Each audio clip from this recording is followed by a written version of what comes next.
Hey, you. Welcome back for another deep dive. Good to be here. If you're out there turning that wheel, day in, day out, the trucking world, well, it never really stands still, does it? Not a chance. Always something new. New rules, new tech. Exactly. New challenges just hitting you from all sides. It can feel like, you almost need a co-pilot just to keep track of all the news. Yeah, it's a lot.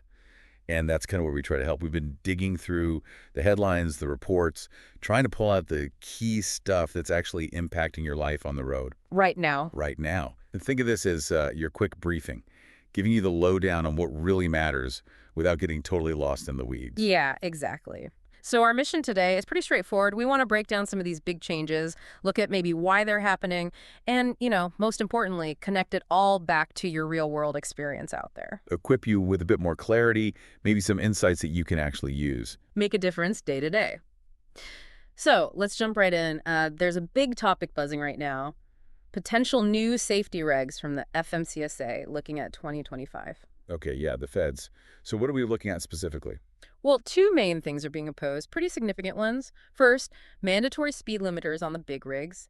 The talk is maybe around 68 miles per hour, could even be lower. 68 or lower. And second, a requirement for automatic emergency braking AEB systems on all the new Class 7 and 8 trucks. The shiny new ones rolling off the line, and Yeah. Class 7 and 8, just for clarity, that's your heavy-duty stuff, the long-haul workhorses. Right, so the reasoning behind this, the official line is safety. Makes sense? NHTSA, the National Highway Traffic Safety Administration, they've got data showing rear-end crashes with heavy trucks are a major problem. How major? We're talking nearly 30% of fatalities and crashes involving a large truck.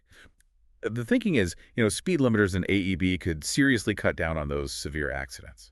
Okay, 30%, Yeah. that's significant. And fewer accidents, fewer fatalities, that sounds good on paper. Absolutely. Who wouldn't want that? But you talk to truckers, and it's a whole different story, isn't it? You see the comments online, guys like at Big Diesel 23 just saying, look, this is another layer of rules from folks who aren't out there doing the job. Yeah, that disconnect often comes up. And at Eastbound, Eddie raised a really practical point. Speed limiters. Yeah. How does that hit delivery times? And, the bottom line, they're paychecks. That's critical. If you're paid by the mile, which many are, Slower miles, less money. Simple as that. it really highlights the real-world crunch of these regs. Now, supporters will argue, speed limiters aren't new. They're used elsewhere. Some U.S. fleets already have them. True, but there's also the worry, like at Big Diesel 23 suggested, about that speed difference. You got trucks going maybe 68, cars flying by at 80. Does that actually create more dangerous situations? That speed differential concern is definitely out there. Constant overtaking, merging issues. It can get dicey. And Eddie's point about pay, well, time is money for a trucker. Maybe more than anyone. And it's not just the speed. There's skepticism about the AEB systems, too. Reliability. Especially in rough conditions. Exactly. Heavy rain, snow, fog. Will these things work right? Or could they, slam on the brakes unexpectedly when you're already fighting the elements? It's different on a test track versus a blizzard on Donner Pass. Very different. And this isn't just about the driver's seat either. Carriers, fleet owners, they're looking at potential costs, equipping new trucks, maybe retrofitting some older ones, depending on the final rule. Plus training, right? Drivers need to understand how AEB works, its limits, how not to, over-rely on it. Absolutely. Budgeting for all that. So for you listening, these potential rules, they could really ripple through your routine, your schedules, transit times, maybe your income. So staying plugged in is key. Keep an eye on fmcsa.gov. Maybe check out what groups like OOD are saying as these proposals move forward. Definitely. Okay, shifting gears now. Let's talk about something that's looking further down the road but generating a lot of buzz. Hyundai. Ah, yeah, the Xient fuel cell truck. They rolled that out at the ACT Expo in Anaheim. Hydrogen power. Hydrogen power in a Class 8. That got people talking. You heard everything from Gamechanger to, gimmick. I can imagine. Yeah. So a big rig running on hydrogen, the only emission is water vapor. That's pretty wild. It is. And Hyundai's saying it's not just a concept. It's already working in places like Switzerland and South Korea. They're claiming, up to 500 miles range? Yeah, up to 500 miles and refueling in 8 to 20 minutes, plus supposedly good torque. Which you need in a Class 8. Right. And the ACT Expo, that's ground zero for clean transport tech. Lots of electric, lots of alternative fuels. Okay. But this hydrogen truck stood out because it's, actually operational somewhere. Adds credibility. Right. But as you said, opinions were all over the place. You had the early adopter types really excited, hydrogen for long haul, fast refueling, lighter than huge batteries. Yeah.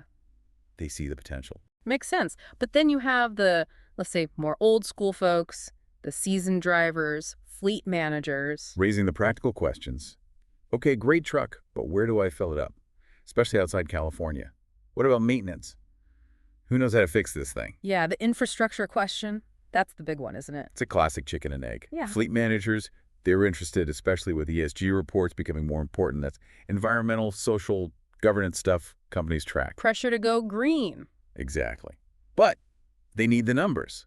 What's the real cost per mile versus diesel? And crucially, are there enough hydrogen stations to make it viable for long haul?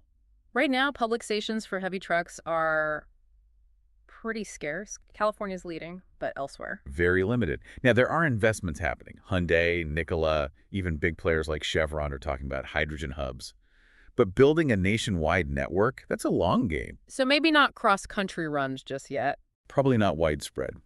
Near term, you're more likely to see them in niches. Port drayage, maybe shorter regional routes, or fleets with fixed routes where they can build their own fueling. Okay. It gives fleets another option, helps meet stricter emissions rules in some places. Exactly. It offers choice. And even if you're not driving one soon, it's worth watching. It shows the direction things could go. You might start seeing these trucks, different kinds of fuel stops.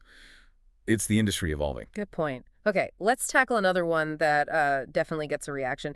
The idea of the U.S. government issuing maybe 65,000 commercial truck driver visas in 2025. Yeah, that's a big number. Almost double previous years, reportedly. And the stated reason is the driver shortage. Stabilize the supply chain. That's the official rationale, addressing that perceived shortage as the economy hopefully picks up. They're apparently targeting drivers with some U.S. work history already, or from specific countries like India, Mexico, the Philippines, places with, quote, trusted work history. But that whole driver shortage narrative, like a lot of folks in the industry push back on that, right? They do. Many argue it's not a lack of people willing to drive, but issues with pay, conditions, just basic respect. That's what leads to the high turnover we see. Yeah, you hear it all the time. Drivers feeling frustrated. Like, why look overseas for potentially cheaper labor instead of fixing the problems here? Stagnant pay, no detention pay for waiting hours. All those ongoing battles. It can feel, like you said earlier, a bit like a slap in the face when the focus shifts to bringing in new folks instead of improving things for the ones already doing the hard work. And it's important, like, the drivers coming in on visas, they're not the enemy here. Absolutely not. They're often skilled people looking for opportunity, and they'll face the same systemic challenges. The frustration is aimed more at the system, a feeling that it prioritizes keeping labor costs down over creating a sustainable career for everyone. Meanwhile, the suits side, the management view, is often focused on filling seats, moving freight, maybe framing it as jobs Americans won't take. Which always begs the question, why won't they take them? Or why don't they stay? Is it the pay, the unpaid hours, the time away from home? It seems like the visa plan might be trying to patch a hole without fixing the leak, you know? That's a good way to put it. And for current drivers, this influx, if it happens on that scale, could have real effects. More competition for loads, maybe downward pressure on rates in some lanes. We get crowded out there, more pressure at truck stops, maybe even on training standards if the push is just to get bodies in seats quickly. Potentially. But maybe there's a slight silver lining. Could it spark more serious talks about labor rights, fair pay, fair treatment for all drivers no matter where they're from? Maybe force the issue a bit. Unity could be key. It often is. So for you behind the wheel, understanding how this could impact your job security, your rates, your day-to-day, it's really important to follow this. Absolutely. Okay, let's talk about something hitting the wallet directly. Tires. Yokohama announced a price hike. Ouch. Up to 10% on all their commercial truck tires in the U.S., effective basically now, May 2025. 10%. That hurts, especially for owner-operators or small fleets working on thin margins already. It really does. Yokohama is pointing fingers at the tariffs on Chinese imports, driving up costs for raw materials like synthetic rubber, steel cords, plus higher shipping and labor costs. It all adds up. And with freight demand maybe a bit soft in places, passing that extra 10% cost onto the customer, that's not always easy. No, it's tough. We might see a bit of a run on tire shops, people trying to stock up before the full hike hits everywhere. Makes sense. So what can truckers do? Any pro tips? Well, some smart things to consider. First, really audit your current tires. Can you safely squeeze a few more miles out of them? Delay non-critical replacements? Check that inventory. Definitely. Talk to your suppliers too. Any financing options? Maybe discounts for buying in bulk if you can swing it. Joining a buying group could also help leverage some power. Good idea. And just basic stuff, right? Tracking your tire usage, staying on top of maintenance, inflation, getting every possible mile counts even more now. Every single mile. Because it's Yokohama hike, it's probably not an isolated thing. Reports suggest it's part of a bigger trend of rising costs, economic uncertainty. Analysts are even warning we might see more price bumps if these trade issues continue. Yeah, we're hearing from drivers already reacting. Saw comments from @BigWheelHarry trying to buy ahead, @RollWithRobin looking into retreads or maybe different brands. People are getting proactive, trying to manage those expenses. So for you out there, this is a direct hit. Time to get strategic about buying and maintaining those tires. Look for savings wherever you can. Okay, one more regulatory thing, this one at the state level, New Mexico. Right. They've rolled out a new mandatory one-time fleet data reporting requirement. Key phrase there being one time. We'll see. For large trucking fleets operating in the state.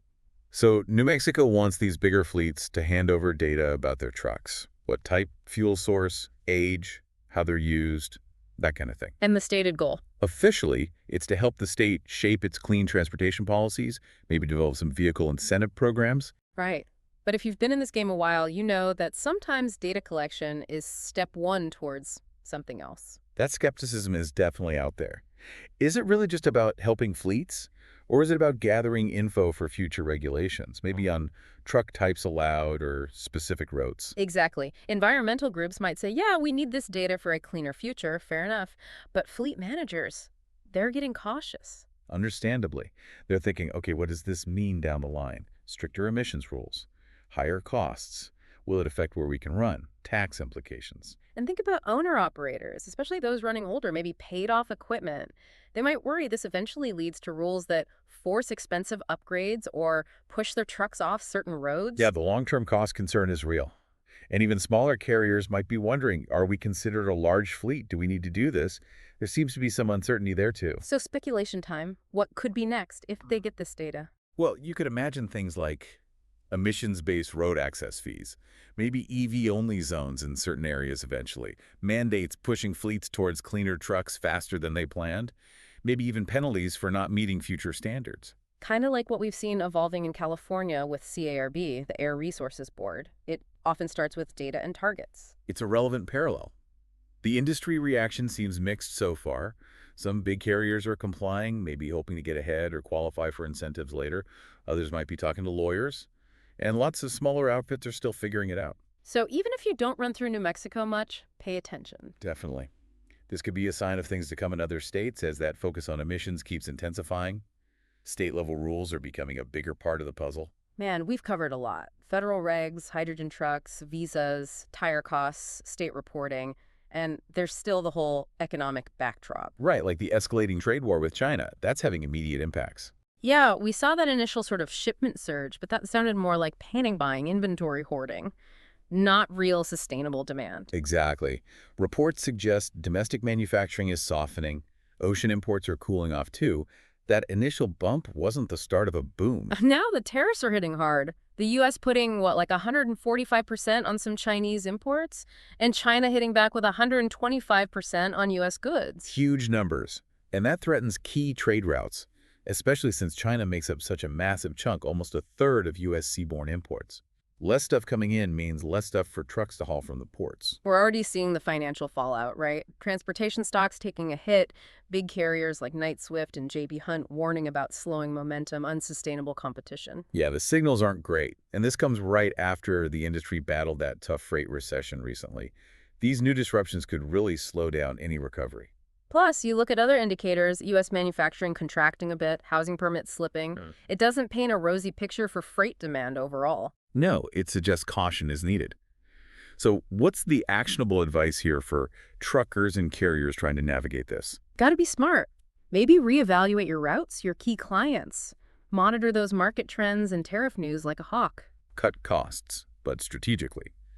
Maybe focus on predictive maintenance to avoid bigger breakdowns, optimize fuel efficiency, don't just slash across the board. Good point. And maybe diversification.